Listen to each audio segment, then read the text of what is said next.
My name is Nick Brand. I'm the Director of Corporate Programs at the Chicago Council on Global Affairs, and thank you all for joining us this evening. I'd like to take this opportunity to welcome George Friedman to the Chicago Council. I believe it's his first time here, so thank you so much for being with us. No place is really pacific for very long. I mean, neither the United States, we have constant wars, okay? Europe will, I suspect, not return to the 31 years, but it will return to humanity. They will have their wars, they will have their peace, they will live their lives. It will not be 100 million dead, but the idea of the European exceptionalism, I think, is the one suffering the first death. There will be conflict. There was conflict in Yugoslavia, and there's certainly conflict now in Ukraine. As to the relationship to the United States, we no longer have a relationship with Europe. We have a relationship with Romania, we have a relationship with France. There is no Europe to have a relationship with. Yes, the gentleman in the fourth row over here. Excuse me. By the way, I'm a subscriber. Is Islamic extremism really the major threat to the United States, and will it die on its own, or will it keep growing? It is a problem to the United States. It is not an existential threat. It has to be dealt with, but it has to be dealt with proportionately. We have other foreign policy interests. So, the primordial interest of the United States, over which for a century we have fought wars, the First, Second Cold War, has been the relationship between Germany and Russia, because united they are the only force that could threaten us, and to make sure that that doesn't happen. If you're a Ukrainian, is essentially reach out to the only country that will help you, which is the United States. Last week, 10 days ago, General Hodges, Commander U.S. Army Europe, visited Ukraine. He announced that U.S. trainers would now officially be coming, not just unofficially coming. He actually pinned medals on Ukrainian fighters, which by protocol of the military is not the way. Foreigners don't get to pin on, medals. But he did, showing that this was his army. He then left and in the Baltics announced that the United States would be pre-positioning armor, artillery, and other equipment in the Baltics, Poland, Romania, and Bulgaria, which is a very interesting point. So the United States, and now yesterday the United States announced that it would be sending weapons. Tonight, of course, they denied it, but they are. The weapons will go. In all of this, the United States has acted outside the context of NATO. Because NATO has to have a 100% vote. Any one country can veto anything. And the Turks will veto it just for giggles. The point is that the United States is prepared to create a cordon sanitaire around Russia. Russia knows it. Russia believes that the United States intends to break the Russian Federation.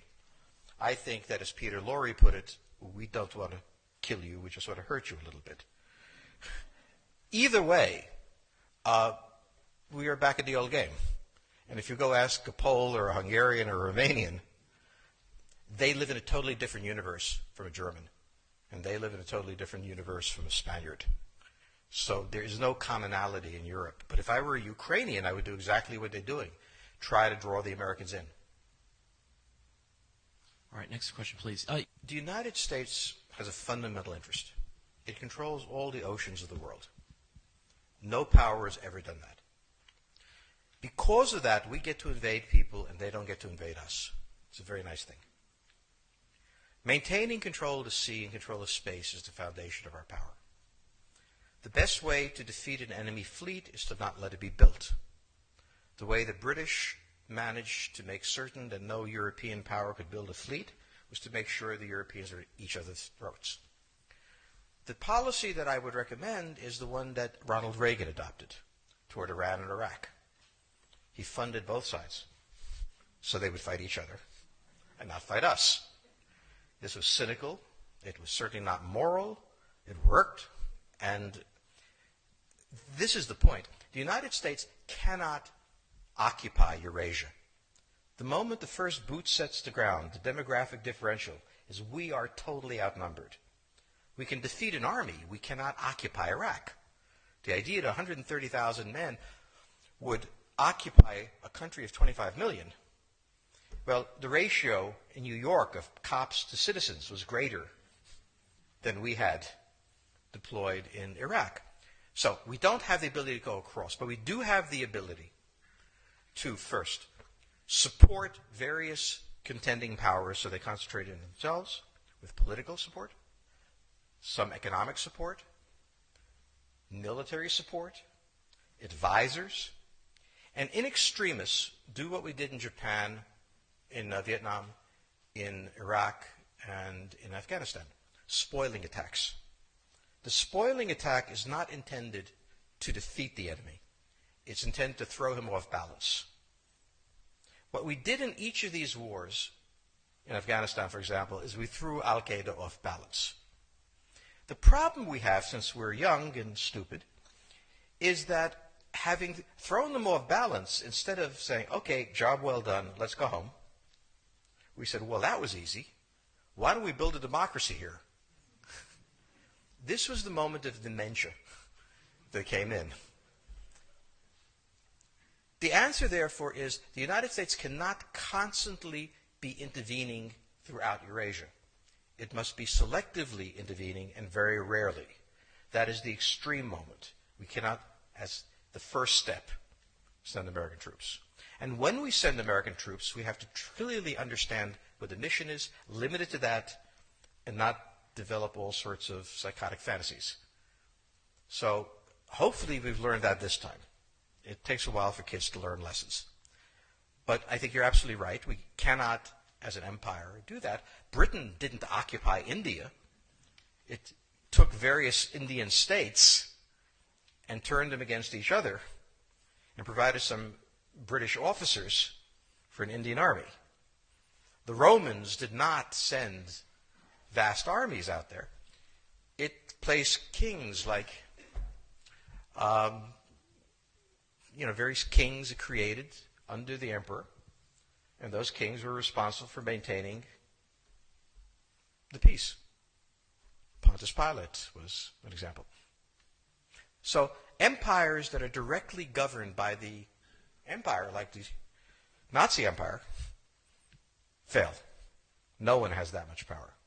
You have to have a level of cleverness. However, our problem is not yet that. It is actually admitting that we have an empire. So we haven't even gotten to that point where we don't think we can kind of go home and it'll be over and done. And so we're not even ready for chapter 3 of the book. Next question, please. Yes, the gentleman right here in the fourth row.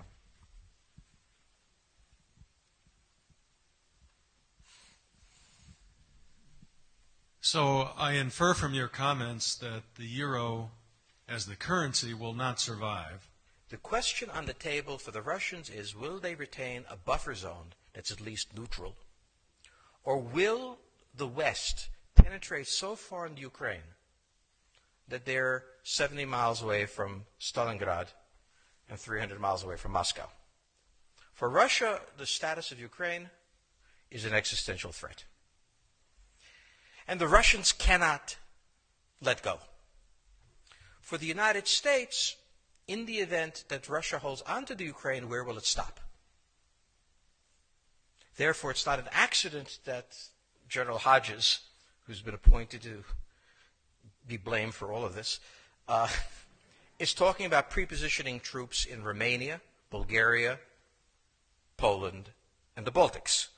This is the intermarium, from the Black Sea to the Baltic, that Pilsudski dreamt of. This is the solution for the United States.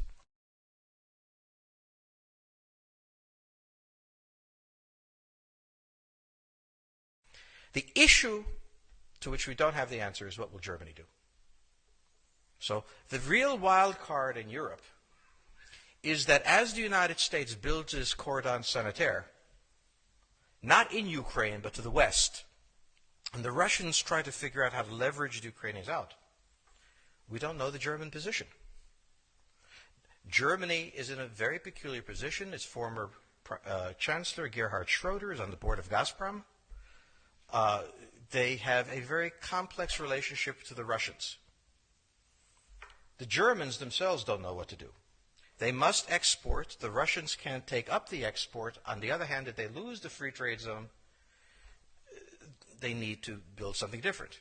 For the United States, the primordial fear is Russian capital, Russian technology, German technology and German capital, Russian natural resources, Russian manpower, as the only combination that has for centuries scared the hell out of the United States.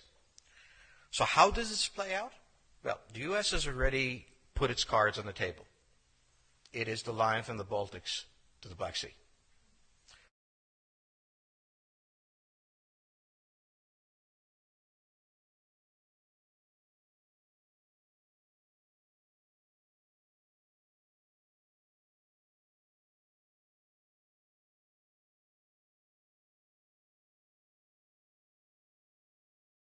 For the Russians, their cards have always been on the table. They must have at least a neutral Ukraine, not a pro-Western Ukraine. Belarus is another question. Now, whoever can tell me what the Germans are going to do is going to tell me about the next 20 years of history. But unfortunately, the Germans haven't made up their mind. And this is the problem of Germany always. Enormously economically powerful, geopolitically very fragile, and never quite knowing how to reconcile the two. Ever since 1871, this has been the German question, the question of Europe. Think about the German question, because now it's coming up again. That's the next question that we have to address. And we don't know how to address it. We don't know what they're going to do. And unfortunately, that's all we have time for this evening.